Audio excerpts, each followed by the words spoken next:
What's up, everybody? Shivers Review here, hitting out with a Black Clover manga chapter 335 review slash discussion for all you amazing Clover fans out there. But first thing first, click hit the subscribe button and notification bell down below if you are ready to be up to date with everything I do on this channel for you amazing folks. So this chapter was pretty darn solid, man. Pretty dang hype, man. Lucious is a top tier villain throughout the series of Black Clover, the greatest villain in Black Clover, and one of the best villains right now in current day shonen, man. I'm just gonna put it out there, man. Tabata's doing amazing work with Lucius' character.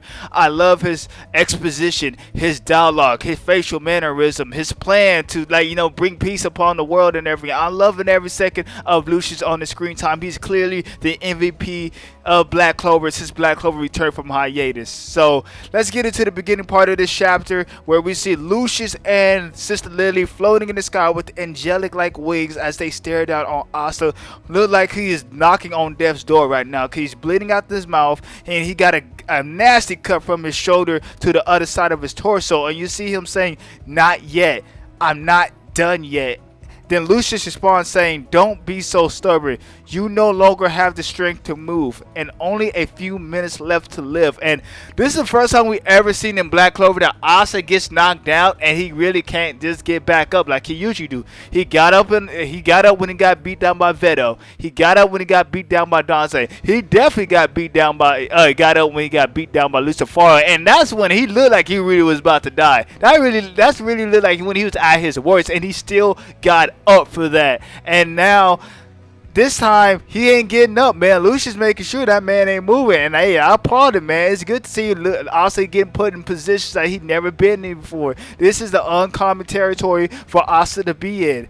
Now we move on to the next part when the cavalry comes in with Noelle, Secre, and Mimosa. And I had a big problem with this, and I'm not talking about them coming to help. It's the timing of their helping, because I believed in last week's chapter they should have came in and became the cavalry to help out Asta and Sister Lily, because I seen a lot of excuses on Twitter, on YouTube, people saying like, well, what could they do against Lucius? I'm like, wow, so Noelle, Mimosa, the two girls that are truly in love with Asta are just gonna let Lucius beat down and could potentially kill Asta right in front of them without lifting their finger, and that's the man that they love? Like, they're really gonna let that happen? That is not in their character. And Secre definitely is not gonna let Asta just go down. That's a comrade of hers. She been through a lot with Asta. She's a black bull with Asta. So it's just weird that they would just stand there and watch Lucius beat down and potentially kill Asta, because they was literally there in the vicinity.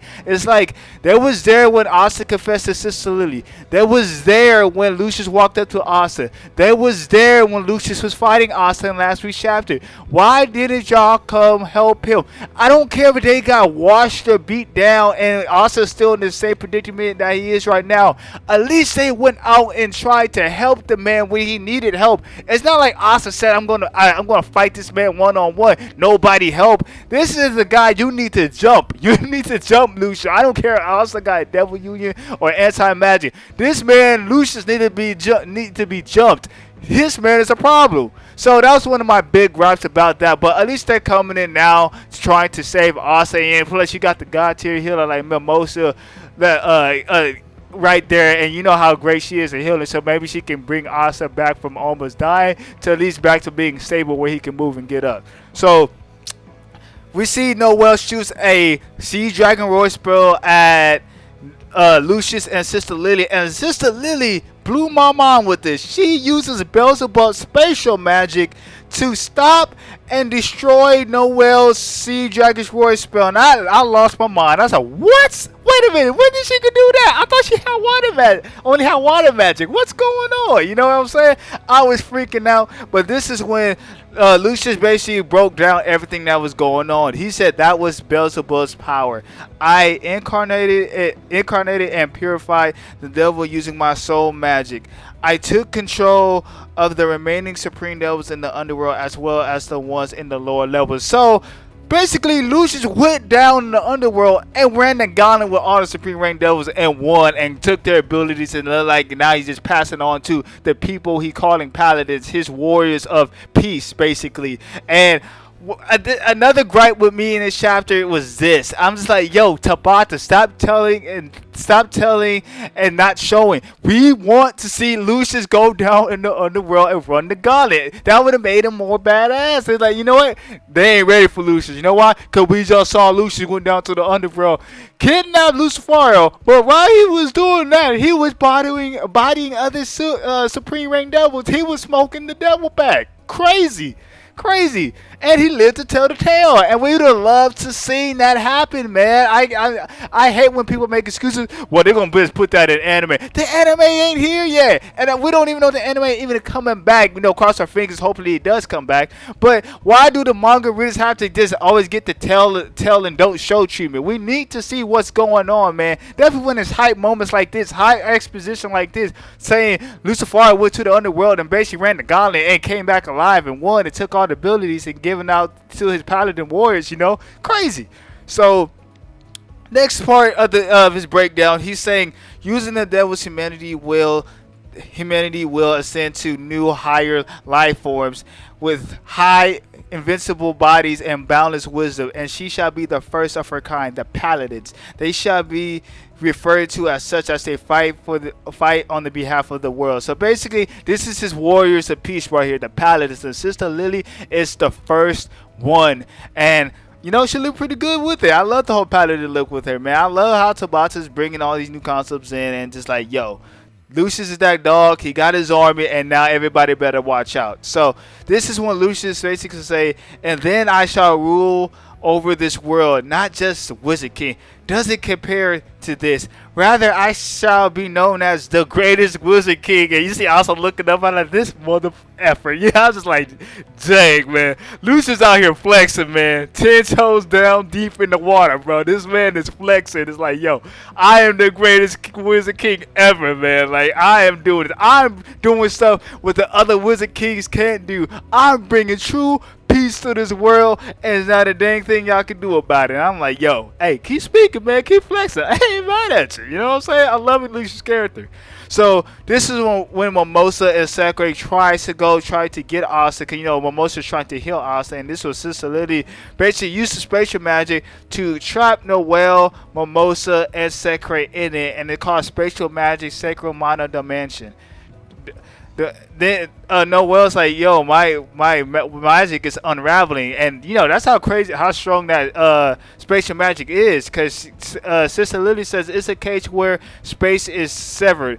For one such as myself be able to use his... Oh, no, that's when she's kind of praising Lucius, man. Like, imagine, like, I also was in love with Sister Lily, and now he's literally looking at Sister Lily just praising Lucius. Like, oh, man, I can't believe Lucius gave me such this great power. Oh, so the high hell, the great, amazing Lucius. You know what I'm saying? This is definitely Asta's worst day, man. It really is. And this is when Noelle is saying, like, stop this, you're Asta's, and I guess she was trying to say, you're Asta's love. Like, yeah, Asta loves Sister Lily, so she's trying to say that to Sister Lily, or maybe, to get through to her, like, yo, what are you doing? You're hurting Asta. He loves you. He cares for you and everything. And Sister Lily's ignoring that because she's like, Asta's death is going to bring true peace to this world. And Asta's still 10 toes down saying, sister, I swear I'll save you. But that's when that's when he gets teleported, because it looked like Sister Lily was going to kill him, but it looked like he got teleported. Because everybody like, oh, Arthur's death. Like, no, it looked like he got teleported with, star magic look like. Because, he can use his star magic to teleport things from different locations and stuff like that. That's what it looks like, because if Sister Lily does it, because this is a theory, I seen in Manga versus the World podcast when I was in there yesterday talking to the guys. They said maybe Sister Lily would still have some type of consciousness left and seeing what Asta was going through, and like with her last consciousness left, she used the magic to teleport him out of there and, to save him, basically. Because you're also still in death, though. He's still bleeding out and everything. Somebody really have to come to him quick to come heal him. Because, he's bleeding out and everything. Got the nasty gash through his shoulder to this other side of his torso. So Asta's still knocking on death's door. But Kabasa was going in with these face expressions with Noelle, Mimosa, and Secre. Because they was like, Asta! And then, you know, that's what I used for the thumbnail. Noelle screaming, Secre just like screaming. Mimosa just like, man, she covered her mouth. She's like, oh my god, what just happened to Asa? I was just like, yo, Tomas 10 out of 10 with this art since returning back from his hiatus. So this is when Lucious says like Judgment Day will arrive in 7 days from now for the final crusade on our kind to bring about a world without need for such foolish strife.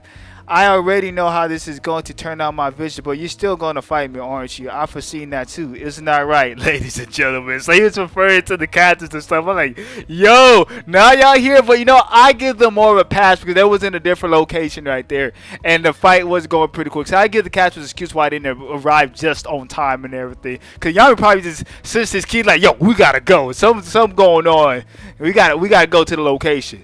And, this is when everybody's reacting to Julius's face because, you know, you see when like Julius Sama, and because Lucious look like Julius because they're identical twins, you know, two souls in one body, but they do look alike. Lucious look like Julius with his hair dyed black, you know, and this is when Yami says like Julius Donna, and in translation it says like Donna means like a higher status or something. Like he basically called him like superior or somebody a higher status to him. So he's like Julius Donna, and this is after that. This is when he makes a pyramid and just like look like he seals himself within the pyramid. I think. Or let me know what happened right there. Cause it look like he sealed himself in the pyramid and is waiting for the 7 days to count down and everything. So we got 7 days until like Judgment Day arrives, which is crazy. This chapter was insanity, man. Like I loved every second of it. Only thing I disliked was not showing Lucius run the gauntlet in the underworld, and basically Noelle numbers arriving late to the fight to protect Asta or save Asta when they could have done so in the previous chapters. Like don't have them right there watching the whole thing before the fight, then during the fight, and now when Asta's on death door, oh no, now guys, we gotta go save him now. He's about to die. We gotta go. No, go help him in that moment when he's fighting. It doesn't matter if you're weak or not. Any help is needed right now. You don't know what can you do. You know, maybe you've been able to actually do something and make a difference right there. You never know unless you try.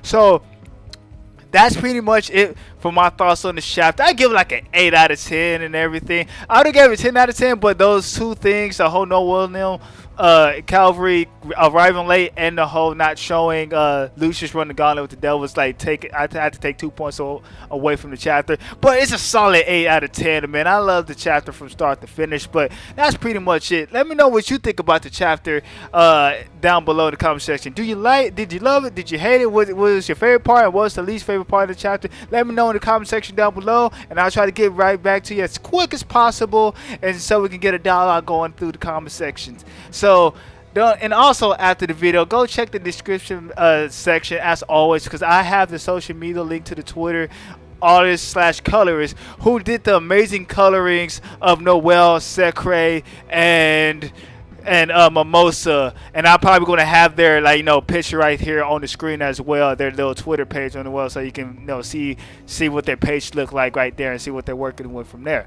So that's pretty much it, everybody. Guys and gals, Severance is signing off for the day. So stay safe, stay healthy wherever y'all are. I hope y'all have a beautiful day. See y'all later. Signing off, and deuces. Peace out, guys.